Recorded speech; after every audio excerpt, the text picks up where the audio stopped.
आपण पाहत आहात KS न्यूज मराठी. निर्माण केला आहे बाबा जतचं नामांतरण होत आहे. तर जतचं नामांतरण होत नसून जतला फक्त देवभूमी हा दर्जा प्राप्त करून देण्यासाठीचा हा प्रस्ताव.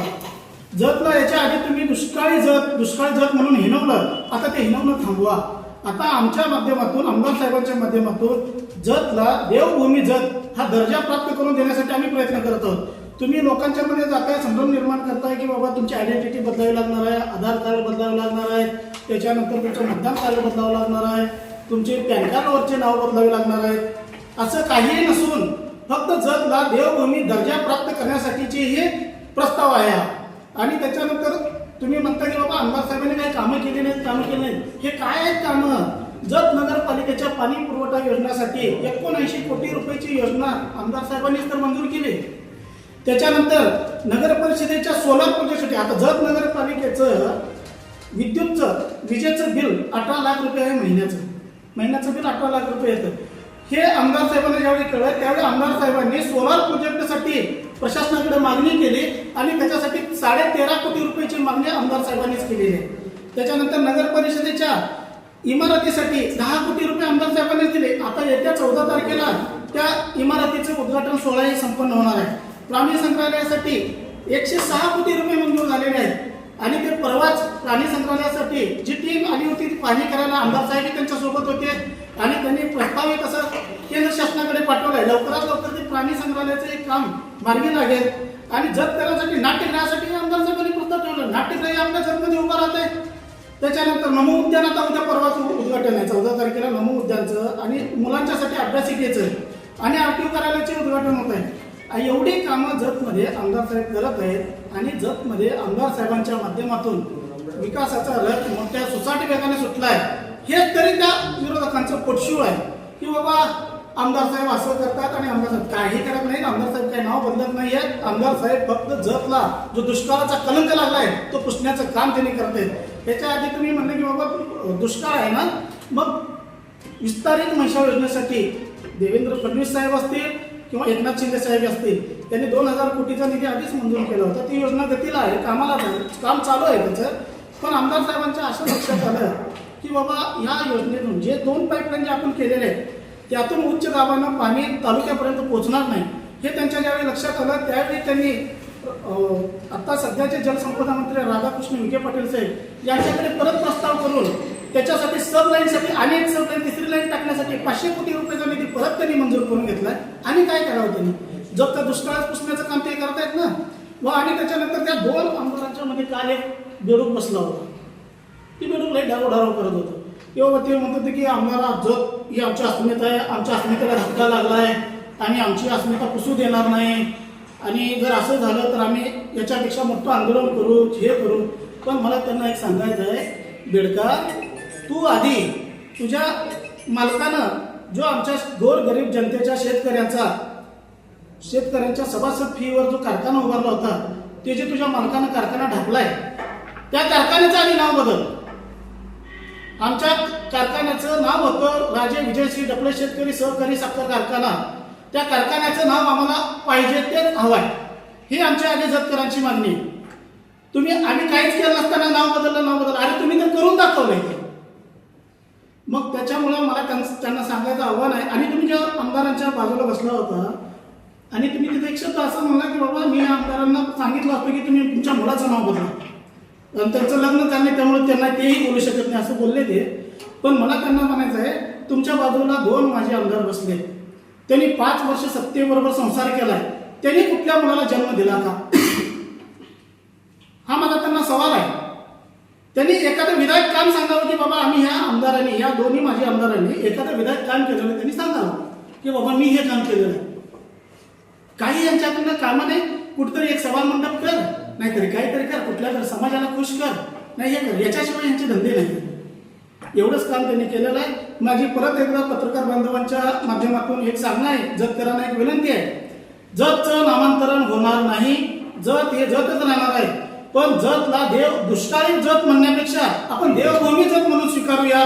माझी आपल्या पत्रकार बांधवांच्या वतीनं सर्व जतकरांना विनंती आहे की आपण दुष्काळी जत म्हणण्यापेक्षा देवभूमी जतचा स्वीकार करूया आणि सर्वांनी याला पाठिंबा देऊया. बांधवांना नमस्कार. जत तालुक्याचे विकास पुत्र आणि महाराष्ट्र राज्याचे नेते, आमचे मार्गदर्शक नेते माननीय आमदार गोपीचंदजी पडळकर साहेब यांच्या बाबतीत व जतच्या नामांतराच्या बाबतीत जो विरोधकांनी काल पत्रकार परिषद घेतली त्याचं मी सर्वप्रथम जाहीर निषेध व्यक्त करतो. कारण विकासाच्या मुद्द्यावर, जत तालुक्याच्या विकासाच्या मुद्द्यावर आजपर्यंत कोणीही काम केलं आणि आमदार साहेब जसे निवडून आले आणि त्यानंतर त्यांनी जो विकासाचा धडाका लावला आहे आणि त्या विकासाच्या मुद्द्यावर आता आपण त्यांच्याबरोबर स्पर्धा करू शकत नाही किंवा त्यांच्याबरोबर आपण टिकू शकत नाही. विकासाच्या मुद्द्यावर काहीही बोलता येत नाही. त्यामुळं आपण त्या मुद्द्यावर न बोलता कुठेतरी जनतेमध्ये संभ्रम निर्माण करावा आणि जनतेचं कुठेतरी दिशाभूल करावी या हेतूनं जतच्या नामांतराचा विषय घेतला गेला. ऍक्च्युली जतचं नामांतर होणारच नाही. जत हे नाव राहणारच आहे. फक्त आतापर्यंत जत तालुक्याला दुष्काळी जत म्हणून हिणवलं गेलं जात होतं. ते कुठेतरी थांबून जतला आमदार साहेबांच्या माध्यमातून देवस्थानच्या विकासासाठी भरपूर निधी आतापर्यंत आला. जवळपास 40 कोटीपेक्षा जास्त निधी आतापर्यंत उपलब्ध झाला आणि येणाऱ्या काळात सुद्धा जतच्या विकासासाठी, देवस्थानच्या विकासासाठी आणखी भरपूर निधी उपलब्ध होणार आहे. त्यासाठी जतला देवभूमीचा दर्जा आमदार साहेबांनी महाराष्ट्र शासनाच्या माध्यमातून आता 1-2 दिवसात तो होईल. हा कुठेतरी पोटछोड आणि जनतेमध्ये आमदार साहेबांच्या बाबत असणारी लोकप्रियता याच्या कुठेतरी दिशाभूल करावी या हेतूनं जतचं नामांतरण करणार. ऍक्च्युली देवभूमी जत हा असंच नाव राहणार आहे. जतच्या नावात कुठेही बदल होणार नाही. त्यामुळे जत तालुक्यातील सर्व जनतेला माझं कळकळीचं आव्हान आहे की आपण कोणत्याही दिशाभूल भूलथापांना बळी न पडता, जतचं नामांतर झालेलं नाही, जत हे नाव आहे असं राहणार आहे. फक्त देवभूमी जत असं नाव होणार आहे. त्यामुळे कोणत्याही भूलथापांना बळी पडू नका. विकासाच्या मुद्द्यावर बोलायला गेलं तर आतापर्यंत झालेल्या लोकांना पंचायत समितीची इमारत दिसत नव्हती का? नगर परिषद स्थापन होऊन किती वर्ष झाली? ती इमारत दिसत नव्हती का? विकास म्हैसाळ विस्तारित योजनेला आता तिसरी सबलाईन टाकत आहे. पानंद रस्त्याच्या माध्यमातून जवळपास 37-38 कोटी रुपये उपलब्ध केले जात आहेत. प्राणी संग्रहालयाला 106 कोटी रुपये आता केंद्र शासनाच्या माध्यमातून उपलब्ध होत आहेत. आरटीओ कार्यालय झालं. आरटीओ कार्यालय आतापर्यंत करता आलं नव्हतं का? नाट्यगृह होते, मग आतापर्यंत नाट्यगृह दिसलं नव्हतं का? आपणही पदावर येऊन गेले. आपण तालुक्यासाठी काय केलं याचं सगळ्यांनी स्वतः आत्मपरीक्षण करावं आणि त्यानंतर आमदार साहेबांनी केलं विकासाच्या मुद्द्यावर बोलावं. विकासाच्या मुद्द्यावर बोलता येत नाही. त्यामुळे कुठेतरी पळवाटा काढून आमदार साहेबांना कुठल्या तरी माध्यमातून बदनाम करण्याचं षडयंत्र रचलं जात आहे. त्यामुळे जत तालुक्यातील जनतेनं याचं पूर्ण अभ्यास करावा आणि यावर आमदार साहेबांच्या पाठीमागे ठामपणे उभा राहावं आणि विकासाचा मेरू हा कुणी अडथळा आणला तरी थांबणार नाही. हा मेरू असाच दौडत राहील आणि जत तालुक्याचा महाराष्ट्र शासनाच्या म्हणजे जत तालुक्याच्या राजकीय इतिहासात एवढा निधी कधी आलाय हे यांनी ठामपणे सांगावं. आमदार साहेबांच्या माध्यमातून आतापर्यंत आलेला निधी आणि आतापर्यंत झालेल्या ह्याच्यात 5 वर्षात कोणत्या काळात जास्त निधी आला याचा पण अभ्यास करावा आणि यावर उत्तर द्यावं. एवढं बोलून थांबतो. काही जत तालुक्यातील नेते मंडळींची पत्रकार परिषद झाली आणि त्या पत्रकार परिषदेमध्ये ही देवभूमीला विरोध याची एक टॅगलाईन करण्यात आली. मला आपल्या सर्व पत्रकार बांधवांच्या माध्यमातून आपल्याला सांगायचं आहे की माननीय आमदार गोपीचंद पडळकर साहेबांच्या माध्यमातून जत हे नाव कुठेही पुसलं गेलेलं नाही, तर जतला देवभूमी जत हे नाव दिलं गेलेलं आहे. याची पहिल्यांदा या विरोधकांनी ह्या गोष्टी समजून घ्याव्यात. त्यांनी कुठेही जत कट केलं, जतचं नाव बदललं किंवा अमकं केलं, ह्या कुठल्याही गोष्टी याचा प्रकार झालेला नाही. त्यामुळे सर्वप्रथम हा त्यांचा जो आतापर्यंत 1.5-2 वर्षामध्ये आमदार साहेबांच्या माध्यमातून जी कामं चालू आहेत जत तालुक्यामध्ये, ही कामं आता याच्यावर कुठं बोलायला जागा नाही म्हणताना आता ते नवीन त्यांनी आता एक कुठं हे चालू केलं की देवभूमीला आमचा विरोध. आणि देवभूमीला विरोध म्हणून जी आज मग तुम्ही ते बोलत आहेत आता की बरेचसे की तुम्ही बाकीच्यावर बोला, पाण्याच्या प्रश्नावर बोला, विकासावर बोला, काही गोष्टी बोला. माझी या माध्यमातून सगळ्यांना एक जे विरोधक काल बोलत होते त्यांना सांगायचं की या पृथ्वी तलावर 2 प्रजातीचे लोक आहेत. काही जण देवाला मानणारे आहेत, काही जण राक्षसाला मानणारे आहेत. आता जे काही देवाला मानणारे आहेत ते देवाचं समर्थन करतील, देवभूमीचं समर्थन करतील. पण जे काय ज्यांची प्रवृत्ती देवाला मानण्याचीच नसेल मग ते ह्या गोष्टीचं समर्थन करणारच नाही. मग त्यांचा दुसरा एक वेगळावाना प्रयत्न असा आहे की देवभूमी नाव करण्यापेक्षा जत तालुक्यामध्ये काय करताय सांगा, जत तालुक्यासाठी काय करायला लागलाय सांगा. तर गेल्या 1.5-2 वर्षामध्ये माननीय आमदार साहेबांच्या माध्यमातून या जत तालुक्यामध्ये बऱ्याचशा प्रमाणात निधी आला. याचं उदाहरण म्हणतो जत पंचायत समितीची इमारत चालू आहे. आपण सगळे पत्रकार बांधवांच्या माध्यमातून तुम्ही आपण बघून याल तर तिथं बांधकाम चालू आहे. उद्या 14 तारखेला नगर परिषदचं या नगर विकास राज्याच्या राज्यमंत्री माधुरी मिसाळ मॅडमच्या माध्यमातून ते तिथं उद्घाटन होत आहे. ह्या इमारतीत झालं. पाणी पुरवठ्याचं जत शहराचं काम चालू आहे. ग्रामीण भागातील रस्त्यांची कामं चालू आहेत. कधी नव्हे ते पाणंद रस्त्यासाठी ह्या जत तालुक्यामध्ये इतर राज्याच्या माध्यमातून 150 किलोमीटरचा रस्ता मंजूर करण्यात आला. हे फक्त तुम्ही जर आपण शासनाच्या GR बघितले, शासनाच्या जर परिपत्र बघितले तर आपल्याला लक्षात येईल. काही काल विरोधकांनी बोललं गेली MIDCचा विषय. तर MIDC आपण बघा, MIDCचं गाजर दाखवलं नाही तर MIDC साक्षात उतरवण्याचा आमदार साहेबांनी प्रयत्न केला आणि तो प्रयत्न अद्याप आतापर्यंतही चालू आहे. गेले 1.5-2 वर्ष आमदार साहेब याच्यासाठी झटत मंजूर झाली MIDC खरोखर आहे, पण तिथं उद्योजक यायला तयार नव्हते. जाहिराती निघाल्या, पेपरबाजी झाली, पण तिथं उद्योजक यायला तयार नव्हते. कारण JNPT पर्यंत जाणारा माल हा त्यांचा अंतर जास्त पडत होतं. या माध्यमातून आमदार पडळकर साहेबांनी आपण बघितलं असेल कालच्या अधिवेशनामध्ये 502 कोटी रुपये जत उंदी रस्ता, जेणेकरून हा रस्ता चांगला व्हावा आणि जेणेकरून इथून पुढे कमीत कमी त्या पुढच्या उद्योजकांना वाटावं की बाबा आता इकडे रस्त्यांची सुविधा झाली आहे, पलीकडे विजापूरला एअरपोर्ट होतंय, इकडे कोल्हापूरचं एअरपोर्ट झालंय आणि कमीत कमी प्रवासामध्ये एक चांगल्या पद्धतीचं नियोजन होईल अशा पद्धतीने आमदारांनी या तालुक्यामध्ये नियोजन चांगल्या पद्धतीचं केलेलं आहे. त्यांनी सांगितलं दुष्काळ पडलाय, याच्या पहिला जतमध्ये दुष्काळ पडला नाही का? अहो, आमदार साहेबांच्या माध्यमातून जो वारंवार जत तालुका दुष्काळी, जत तालुका दुष्काळी, दुष्काळ हे नाव पुसण्याचं तर त्यांनी काम सुरुवात केली आहे. बर राहिली 1.5 आता 1.5 वर्ष झाले त्या नसला आमदार होत. गेले 5-5 वर्ष आपण आमदार राहिलात, आपण काय केलं या तालुक्यासाठी याचाही त्यांनी खुलासा करावा. 2014 ते 2019 आणि 2019 ते 2024 ही 10 वर्षे आपण काय केलं याचाही खुलासा जनतेनं केला पाहिजे. जनता सुज्ञ नाही, जनता सगळं बघते आहे. पण कुठल्याही पद्धतीनं जर काय वेगळ्या पद्धतीची चर्चा करायची आणि वेगळ्या पद्धतीचं लोकांना दिशाभूल करायची, ते आटपाडीचा म्हणून हिनवायचं. आता आटपाडी मिटपाडी असं काही राहिलेलं नाही या तालुक्यामध्ये. जत तालुक्याचे आमदार हे गोपीचंद पडळकर साहेब हे जत तालुक्याचे आहेत.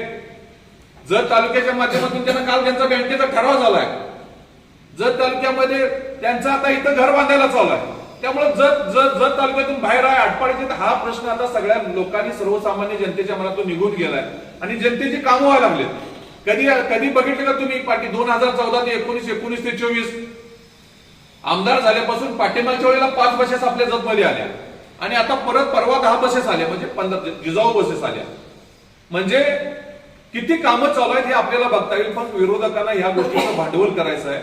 त्यामुळं मुळात जे काही त्यांनी काल जाणून बुजून जे चालू केलं देवभूमी देवभूमी देवभूमी त्या माध्यम वेगळा अर्थ आहेत की मग त्यामध्ये देवाभावांचं नाव आहे असाही काय अर्थ काढला गेला त्यांच्या बोलण्यात येत होतं. देवाभूमी देवाभूमी या माध्यमातून देवाभूमी देवाभाव हा विषयच नाही. जत तालुक्यामध्ये आमदार साहेबांनी ग्राउंड लेवलला जाऊन माझ्यासारखे अण्णासारखे बरेच इथं सगळे नेते मंडळी आहेत, जिल्हा परिषद सदस्य आहेत, पंचायत समिती सदस्य आहेत, गावातील सरपंचापर्यंत जाऊन त्या गावातील मंदिरांची परिस्थिती जाणून घेतली. गावात कशा पद्धतीची मंदिर आहेत, किती प्राचीन आहेत, किती जुनी आहेत, त्या लोकांची तिथे येणारी लोकसंख्या किती, ह्या सगळ्या गोष्टी जाणून घेऊन कमीत कमी 36 मंदिरांची यादी केली. यामध्ये प्रामुख्याने आता नवीन लेटेस्ट झालेली मंदिर म्हणून तर बनाळीचं तिथं 5 कोटी रुपये आमदार साहेबांच्या माध्यमातून मिळाले. उमराणीला 5 कोटी रुपये मिळाले. त्यानंतर गुड्डापूरला 5 कोटी रुपये मिळाले. मुचंडीला 5 कोटी रुपये मिळाले. डोरलीमध्ये ब्रह्मनाथाचं मंदिर आहे तिथं 5 कोटी रुपये मिळायला लागले. खलाटीला लक्ष्मी मातेचं मंदिर आहे तिथं 5 कोटी रुपये मिळाले. याच्या पलीकडे जाऊन जी काही मंदिरं गायरान फॉरेस्ट विभागामध्ये आहेत, वन विभागामध्ये आहेत, त्यामध्ये सुद्धा आमदार साहेबांच्या माध्यमातून वन विभागाला सोबत घेऊन कमीत कमी मग मोठेवाडीची मरगोबाई आहे, गिरगावची ती लक्ष्मी मंदिर आहे, असे आणखी 2-3 मंदिरं अशी आहेत की त्यांना वन विभागाच्या माध्यमातून त्यांचा एक वेगळा आराखडा तयार केला आणि त्या आराखड्यावर सुद्धा चांगल्या पद्धतीने काम चालू आहे. काही लोकांनी काल म्हटलं की त्यांनी ठोस काम सांगावं या तालुक्यामध्ये. ठोस तुम्ही ठोस कधी करू शकला नाही आणि दुसऱ्याला ठोस करून विचारण्यापेक्षा जे पंचायत समितीचं गेले ही पंचायत समिती स्थापन झाल्यापासूनची ती इमारत होती. तुम्हाला वाटलं नाही का ती पंचायत समितीची इमारत बदलावी? नगर परिषदची आता शहराध्यक्ष बोलतील त्या विषयावर सुद्धा. शहर नगर परिषदची इमारतची परिस्थिती बघताय. आता ही कामं व्हावी, ठोस कामं नाहीत का? ज्या ठिकाणी आपला कारभार चालतोय, ज्या ठिकाणी ह्या जतचं ग्रामीण भागातलं एक मुख्य प्रवेशद्वार किंवा एक मुख्य इमारत म्हणून मानली जाते जे पंचायत समितीची, ती इमारतच पंचायत समितीला कशी आवश्यक आपण बघताय रोज. त्यामुळे ही ठोस कामे नव्हेत का? जत सारख्या शहरी या भागामध्ये पूर्ण पाण्याची पाईपलाईन चालू आहे, हे ठोस काम नव्हे का? ग्रामीण भागामध्ये रस्त्यांची कामं चालू आहेत. मला वाटतंय की पार पूर्ण जर इकडचा पट्टा घेतला जो ह्याचा आमचा दरिवडची जिल्हा परिषद गट घेतला, विस्तारितचं काम जर बघितलं आपण, कागनडीपर्यंत चांगल्या पद्धतीने उकरण्याचं काम चालू आहे, पायपा बसवण्याचं काम चालू आहे.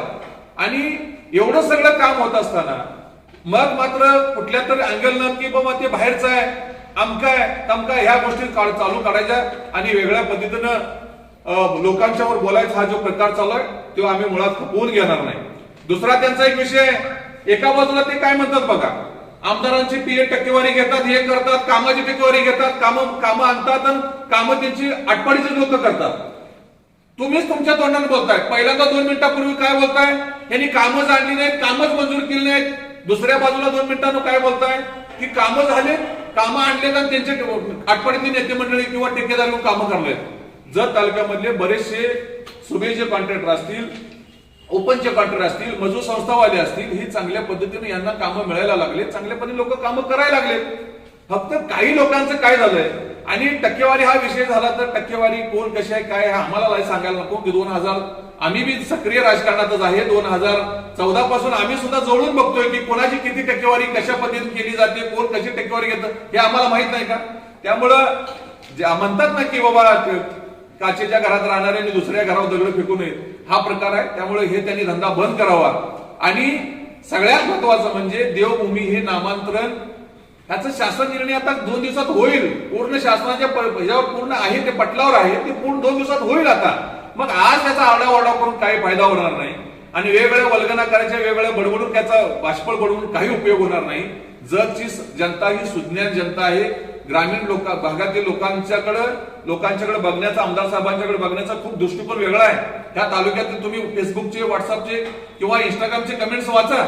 ठीक आहे, 4 विरोधक असतात, त्यांचा तो धंदाच आहे, ते धंदा करतच असणार.